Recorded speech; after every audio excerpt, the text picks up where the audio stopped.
Good day. I'm John Espejo, a clinical clerk from Cebu Institute of Medicine. Today I'm gonna discuss about acidosis and alkalosis. The outline of my discussion will be as follows. I'll begin with the normal acid-base homeostasis, general types of disturbances, steps in acid-base diagnosis, then specifically we'll discuss on metabolic acidosis, metabolic alkalosis, respiratory acidosis, and respiratory alkalosis. In normal acid-base homeostasis, systemic arterial pH is maintained between 7.35 to 7.45 by extracellular and intracellular chemical buffering together with respiratory and renal regulatory systems. The metabolic and respiratory components that regulate systemic pH are described by the Henderson-Hasselbalch equation. We can see here that the bicarbonate is primarily involved in the metabolic component of the acid-base homeostasis, which is primarily governed by the kidneys, while PaCO2 is primarily involved with the respiratory component of the acid-base homeostasis, mainly governed by the lungs. Moreover, bicarbonate is directly proportional to the pH, while PaCO2 is inversely proportional to pH. This means that when bicarbonate increases, the pH also increases, leading to alkalosis. On the other hand, when PaCO2 increases, the pH decreases, leading to acidosis, and vice versa. The general types of acid-base disturbances can either be simple acid-base disorders or mixed acid-base disorders. Simple acid-base disorders are primary disturbances that invoke compensatory responses. For example, primary respiratory disturbances, which includes changes in PaCO2, can invoke compensatory metabolic responses, which involves changes in bicarbonate and vice versa.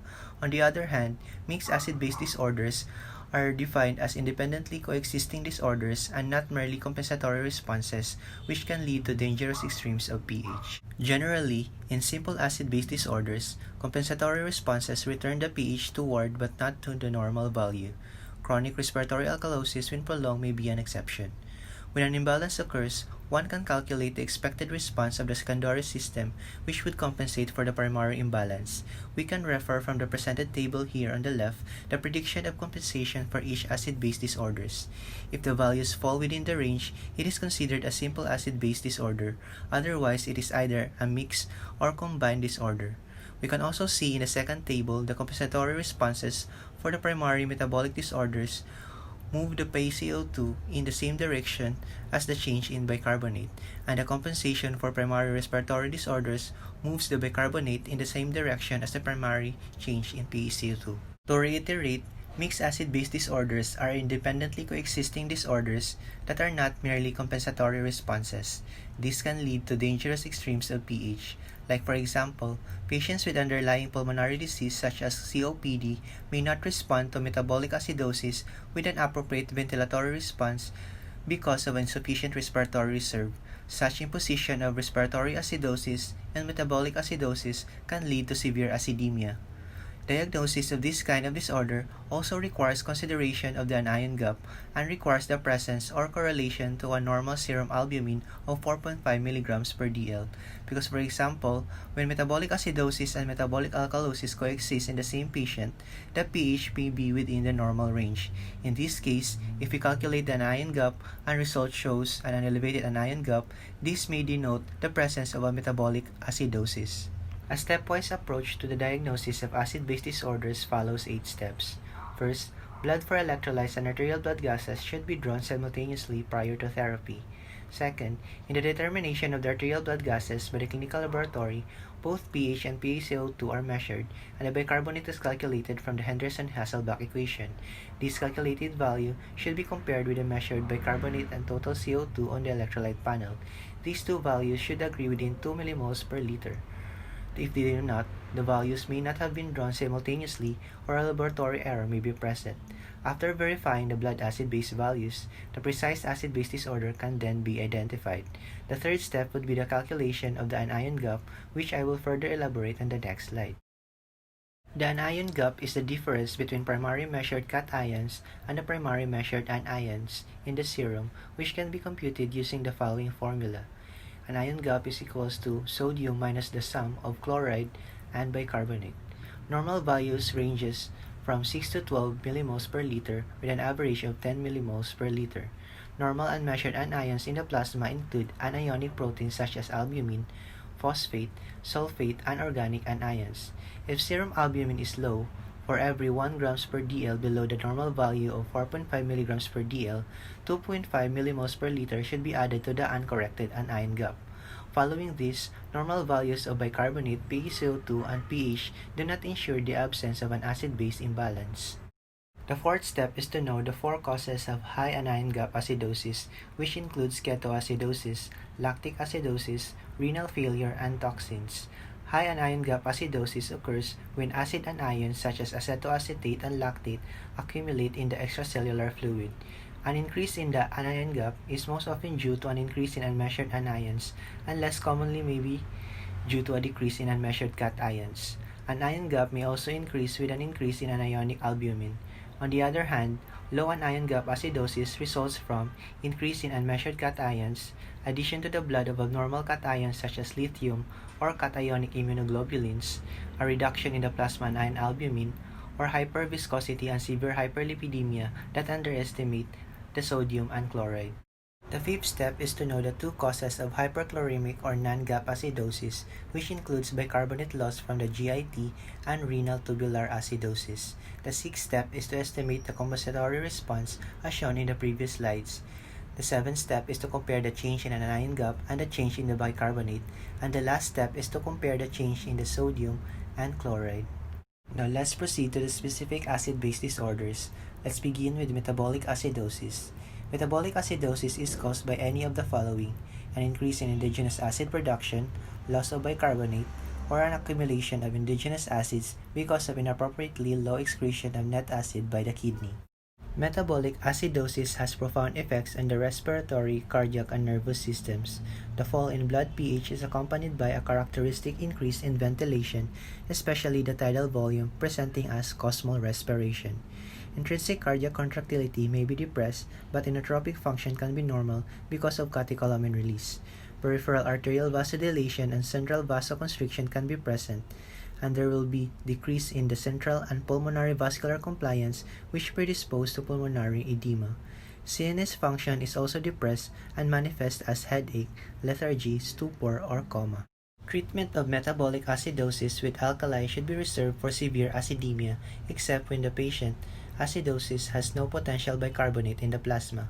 Patients with a normal anion gap acidosis or an anion gap attributable to a non-metabolizable anion due to advanced kidney failure should receive alkali therapy, either oral sodium bicarbonate or stall solution, or IV sodium bicarbonate to target bicarbonate value of 22 millimoles per liter. Now let's talk about high anion gap acidosis. First, I'll discuss about lactic acidosis, which is due to the elevation of plasma lactate levels. An increase in plasma lactate may be secondary to poor perfusion or type A lactic acidosis, which includes circulatory insufficiency, particularly shock or cardiac failure, severe anemia, mitochondrial enzyme defects, and inhibitors such as carbon monoxide and cyanide, or may be due to aerobic disorders or type B lactic acidosis, which results from malignancies, nucleoside analog reverse transcriptase inhibitors in HIV, diabetes mellitus, renal or hepatic failure, thiamine deficiency, severe infections such as cholera and malaria, seizures, or drugs or toxins such as biguanides, ethanol, and toxic alcohols such as ethylene glycol, methanol, or propylene glycol. In lactic acidosis, the underlying condition that disrupts lactate metabolism should be corrected preemptively. Tissue reperfusion should be restored when inadequate, but vasoconstrictors should be avoided because they can worsen tissue perfusion.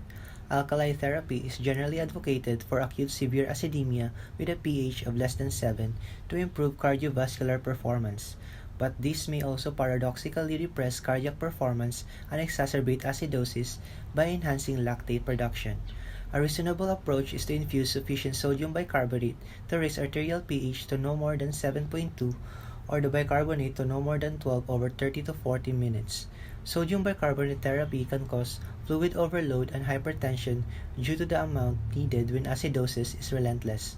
Also, when the underlying cause of lactic acidosis is remedied, blood lactate will be converted to bicarbonate and may result in an overshoot alkalosis if excess sodium bicarbonate has been administered.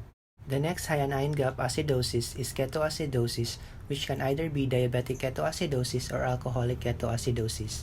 Diabetic ketoacidosis is caused by increased fatty acid metabolism that usually occurs in insulin-dependent diabetes mellitus in association with cessation of insulin or an intercurrent illness, leading to the accumulation of ketoacids such as acetoacetate and beta-hydroxybutyrate. Accumulation of ketoacids causes the increased anion gap and is most often accompanied by hyperglycemia. Renal function in this condition is often compromised due to volume depletion and diabetic nephropathy. Since insulin prevents the production of ketones, bicarbonate therapy is rarely needed except with extreme acidemia. The mainstay of treatment is still IV insulin. Diabetic ketoacidosis patients are volume depleted and require fluid resuscitation with isotonic saline solution.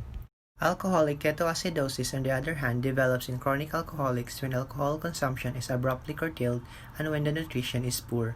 Elevated ketones predominantly is usually beta-hydroxybutyrate. In this condition, mixed acid-base disorders are common. Patients with alcoholic ketoacidosis usually present with relatively normal function of the kidney as opposed to diabetic ketoacidosis.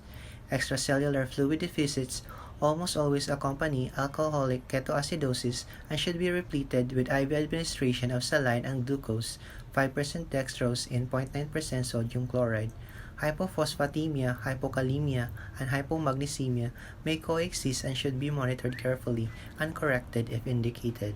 Next high anion gap acidosis are those that are caused by toxins. First is a salicylate-induced acidosis. Salicylate intoxication in adults usually results to respiratory alkalosis or a mix of high anion gap metabolic acidosis and respiratory alkalosis. Lactic acid production is also often increased in this condition. Vigorous gastric lavage with isotonic saline should be initiated immediately, and all patients should receive at least 1 round of activated charcoal per NGT 1 gram per kilogram up to 50 kilograms. IV sodium bicarbonate alkalinizes urine and facilitates removal while maintaining the urine output. Hypokalemia should also be anticipated with vigorous bicarbonate therapy and should be treated promptly and aggressively if present. Next is ethylene glycol-induced acidosis. This leads to metabolic acidosis and severe damage to the CNS, heart, lungs, and kidneys. Combination of high anion gap and increased osmolar gap attributable to ethylene glycol and its metabolites is highly suspicious for this condition. Lactic acid production increases secondary to the inhibition of the citric acid cycle and the altered intracellular redox state. Oxalate crystals may also be found in the urine in this condition. Treatment involves prompt institution of a saline or osmotic diuresis, thiamine and pyridoxine supplements, fomepizole, and usually hemodialysis. Fomepizole is an alcohol dehydrogenase inhibitor given intravenously 15 mg per kilogram as a loading dose and is the agent of choice and has the advantages of predictable decline in ethylene glycol levels without excessive obtundation. If used, IV ethyl alcohol should be infused to achieve a blood level of 22 millimoles per liter or 100 mg per dl. Next is methanol-induced acidosis. Methanol causes metabolic acidosis, and its metabolites formaldehyde and formic acid cause severe optic nerve and CNS damage. Lactic acid, ketoacids, and other unidentified organic acids may contribute to the acidosis in this condition. Due to its low molecular mass, an osmolar gap is usually present, and management is similar to that of ethylene glycol-induced acidosis. Next is propylene glycol-induced acidosis. Propylene glycol is generally safe for its limited use as a vehicle in IV administration of certain drugs, but toxicity may occur in patients receiving frequent or continuous therapy. This condition is considered in patients with unexplained high gap acidosis, hyperosmolality, and clinical deterioration, especially in the setting of treatment for alcohol withdrawal. Like ethylene glycol and methanol, it is metabolized by alcohol dehydrogenase, and with intoxication, the first response is to stop the offending infusion. Additionally, fomepizole should be administered in acidotic patients. Next is isopropyl alcohol toxicity. Isopropyl alcohol is absorbed rapidly and may be fatal when as little as 150 ml of rubbing alcohol, solvent, or deser is consumed. Plasma level of more than 400 mg per dl is considered life-threatening. It is also metabolized by alcohol dehydrogenase to acetone. The parent compound and not its metabolites causes the toxicity and a high anion gap acidosis is not present because acetone is rapidly excreted. However, both isopropyl alcohol and acetone increase the osmolar gap in this condition. Toxicity is treated by supportive therapy with IV fluids, pressors, and ventilatory support if needed, and occasionally hemodialysis for prolonged coma, hemodynamic instability, or levels more than 400 mg per dl. Next is pyroglutamic acidosis. This condition is uncommon but recognized more often in either patients with acetaminophen overdose or malnourished or critically ill patients receiving acetaminophen in typical dosage. 5-oxoproline accumulation after acetaminophen should be suspected in the setting of an unexplained high anion gap acidosis without the elevation of the osmolar gap in patients receiving acetaminophen. Treatment consists of first the discontinuation of the drug, then the administration of the IV sodium bicarbonate thereafter. Now for the last cause of high anion gap acidosis, renal failure. In renal failure, acidosis starts off as a hypochloremic acidosis of moderate CKD, stage 3, and then eventually high anion gap acidosis of advanced renal failure, stage 4 and 5. Disease progression causes the number of functional nephrons to decrease, which ultimately becomes insufficient to keep pace with the net acid production. Because of the association of metabolic acidosis in advanced CKD with muscle catabolism, bone disease, and more rapid progression of CKD, both the uremic acidosis of ESRD and the non-anion gap metabolic acidosis of stage 3 and 4 CKD require oral alkali replacement to maintain the bicarbonate to approximately the normal value of 25 millimoles per liter. This can be accomplished with relatively modest amounts of alkali, 1 to 1.5 millimoles per kilogram body weight per day, either sodium bicarbonate tablets containing 650 milligrams tablets, which contains 7.8 milliequivalents, or sodium citrate salt solution is effective for this condition. For the non-anion gap acidosis, alkali can be lost from the GIT as a result of diarrhea or from the kidneys due to renal tubular abnormalities. In these disorders, reciprocal changes in chloride and bicarbonate result in a normal anion gap. In pure non-anion gap acidosis, the increase in chloride above the normal value approximates the decrease in bicarbonate. If this is not seen, this suggests a mixed disturbance. Metabolic acidosis due to GI losses with high urine pH can be differentiated from renal tubular acidosis because urinary ammonium excretion is typically low in RTA and high with diarrhea. Urinary ammonium levels can be calculated by calculating the urinary anion gap, which is computed using this family formula. When chloride levels are greater than the sum of the sodium and potassium, the urinary anion gap is negative, meaning urinary ammonium is appropriately increased and therefore suggesting an extrarenal cause of acidosis. Conversely, if urinary anion gap is positive, that means urinary ammonium is low, suggesting a renal cause of acidosis. For the treatment, for non-renal causes due to GI losses of bicarbonate, sodium bicarbonate may be administered intravenously or orally. For renal causes, in patients with proximal RTA type 1, potassium administration is typically required. An oral solution containing citric acid 334 mg, sodium citrate 500 mg, potassium citrate 550 mg per 5 ml may be prescribed for this purpose. In RTA type 2, potassium should be administered in the acutely acidotic patient with hypokalemia. For chronic therapy, most patients respond to either sodium citrate or sodium bicarbonate tablets. For type 4 RTA, attention must be paid to the dual goals of correction of metabolic acidosis. Chronic administration of oral sodium polystyrene sulfonate 15 mg oral solution once daily 2 to 3 times per week may be used. Diet should also be low in potassium, and medications that retain potassium should be discontinued. Now let's proceed to metabolic alkalosis. This disturbance occurs as a result of net gain of bicarbonate or loss of non-volatile acid, usually hydrochloric acid, by vomiting. Loss of hydrochloric acid means that bicarbonate secretion cannot be initiated in the small bowel, so bicarbonate is added to the extracellular fluid. Vomiting or NGT suction is an example of the generation stage, with the loss of acid causing the alkalosis. The maintenance stage typically ensues because of secondary factors that prevent the kidneys from compensating by excreting bicarbonate. The kidneys will retain rather than excrete the excess alkali and maintain the alkalosis if there is volume deficiency, chloride deficiency, potassium deficiency in combination with a reduced GFR, or if hypokalemia exists because of autonomous hyperaldosteronism. To establish the cause of metabolic alkalosis, it is necessary to assess the status of the extracellular fluid volume, the recumbent and upright blood pressure of the patient.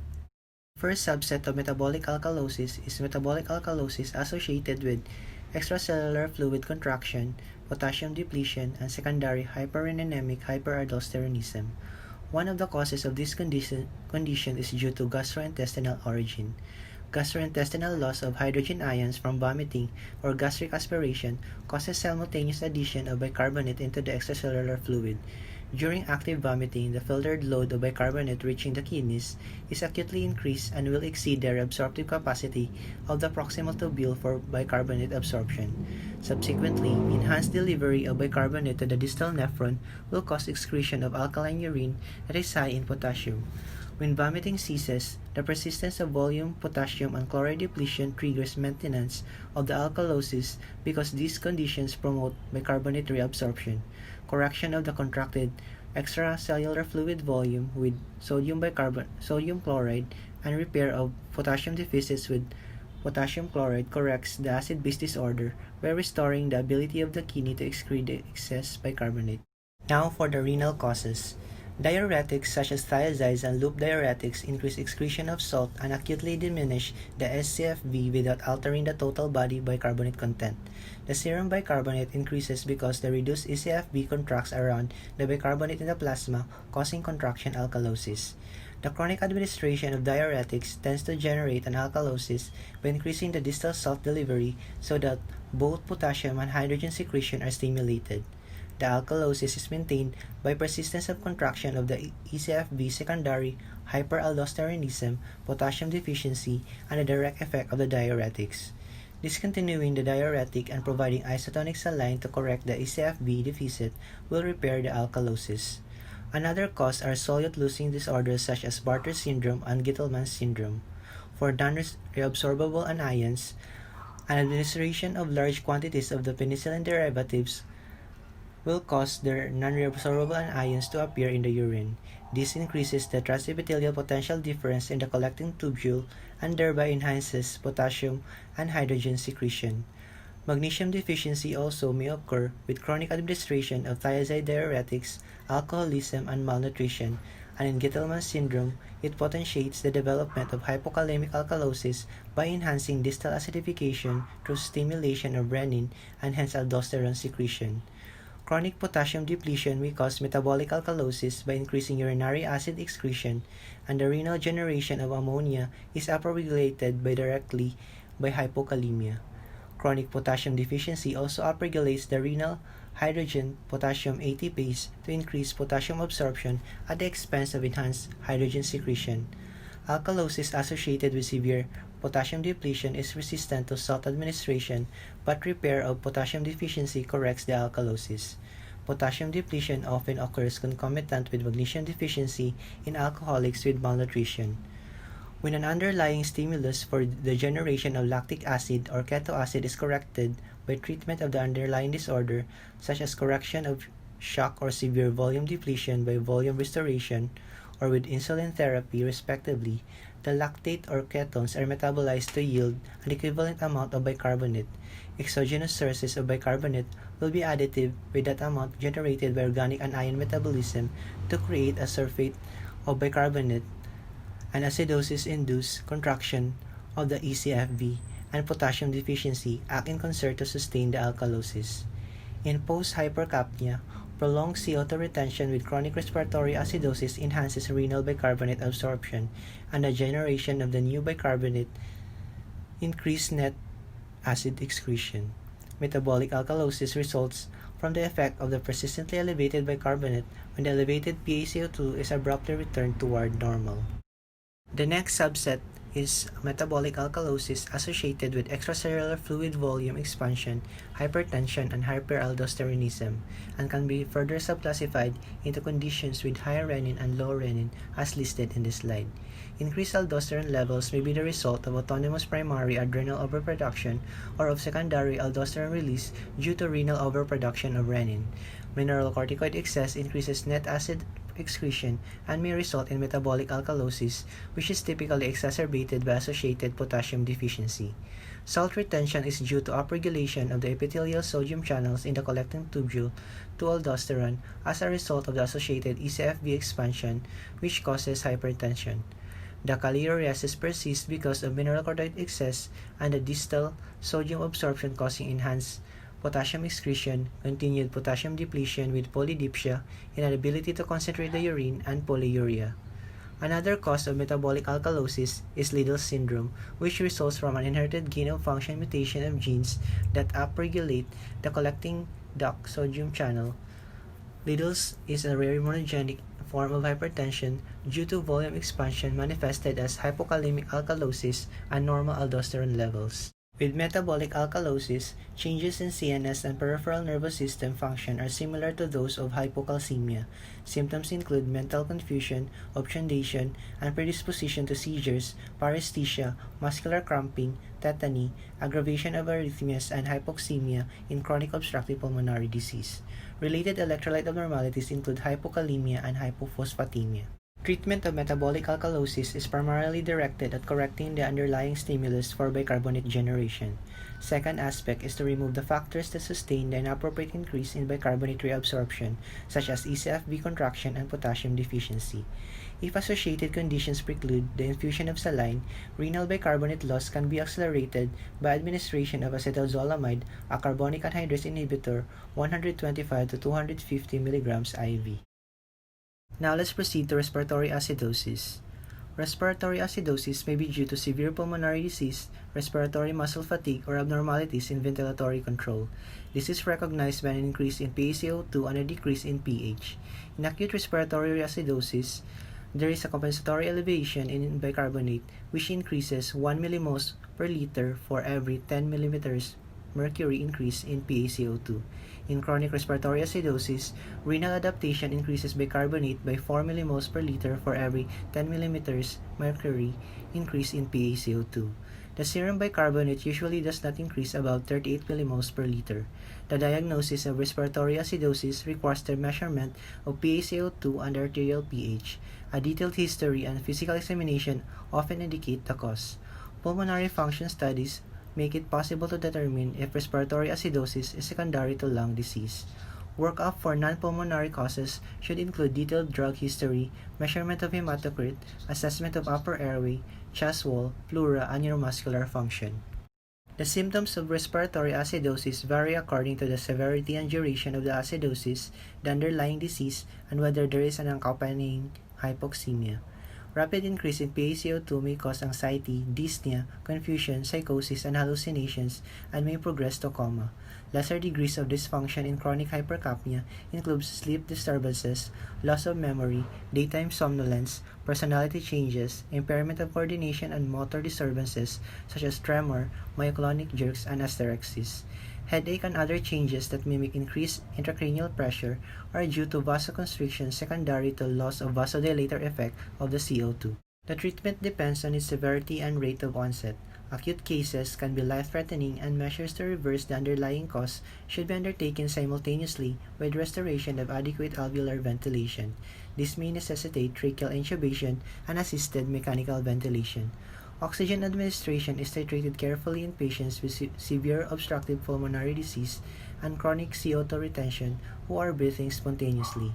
Progression of respiratory acidosis causing severe acidemia may occur in injudicious use of oxygen. Aggressive and rapid correction of hypercapnia should also be avoided. PaCO2 is lowered gradually in chronic cases, aiming to restore PaCO2 to baseline levels and to provide sufficient potassium and chloride to enhance renal excretion of bicarbonate is mandatory. Chronic respiratory acidosis is usually difficult to correct, and most measures are aimed at improving lung function. Next is respiratory alkalosis. In respiratory alkalosis, alveolar hyperventilation decreases PaCO2 and increases the bicarbonate PaCO2 ratio, thus increasing the pH. Hypocapnia occurs when a sufficiently strong ventilatory stimulus causes CO2 output in the lungs to exceed its metabolic production by the tissues. Hypocapnia sustained for more than 2 to 6 hours is further compensated by a decrease in renal ammonium and titratable acid excretion, and a reduction in filtered bicarbonate reabsorption. Acute respiratory alkalosis causes intracellular shifts of sodium, potassium, and phosphate and reduces free calcium by increasing the protein-bound fraction. In the acute phase, respiratory alkalosis is not associated with increased renal bicarbonate excretion, but within hours, net acid excretion is reduced.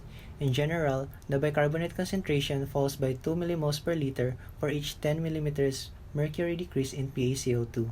If this persists for more than 3 to 5 days, chronic respiratory alkalosis is present, and a decline in PaCO2 reduces serum bicarbonate by 4 to 5 millimoles per liter for each 10 millimeters mercury decrease in PaCO2. Chronic respiratory alkalosis is the most common acid-base disturbance in critically ill patients and when severe portends a poor prognosis. The diagnosis of respiratory alkalosis depends on measurement of arterial pH and PaCO2. Plasma potassium is also often reduced and the chloride is increased in this condition. It is unusual to observe a plasma bicarbonate level of less than 12 millimoles per liter as a result of a pure respiratory alkalosis. In respiratory alkalosis, reduced cerebral blood flow as a consequence of a rapid decline in PaCO2 may cause dizziness, mental confusion, and seizures, even in the absence of hypoxemia. Cardiovascular effects are fairly minimal except in anesthetized or mechanically ventilated patients. Cardiac arrhythmias may also occur in patients with heart disease as a result of changes in oxygen unloading by blood from a left shift in the hemoglobin-oxygen dissociation curve. The treatment is directed towards alleviation of the underlying disorder. If the respiratory alkalosis complicates ventilator management, changes in dead space, tidal volume, and frequency can minimize the hypocapnia. Patients with hyperventilation syndrome may benefit from reassurance, rebreathing from a paper bag during symptomatic attacks, and attention to the underlying psychological stress. Beta-adrenergic blockers may also ameliorate peripheral manifestations of the hyperadrenergic state. To summarize acidosis and alkalosis, here is an algorithm which details the approach to acid-base disturbances. Presented also in this algorithm are the different acid-base disorders with their corresponding characteristics and their possible causes. That would be all, and thank you.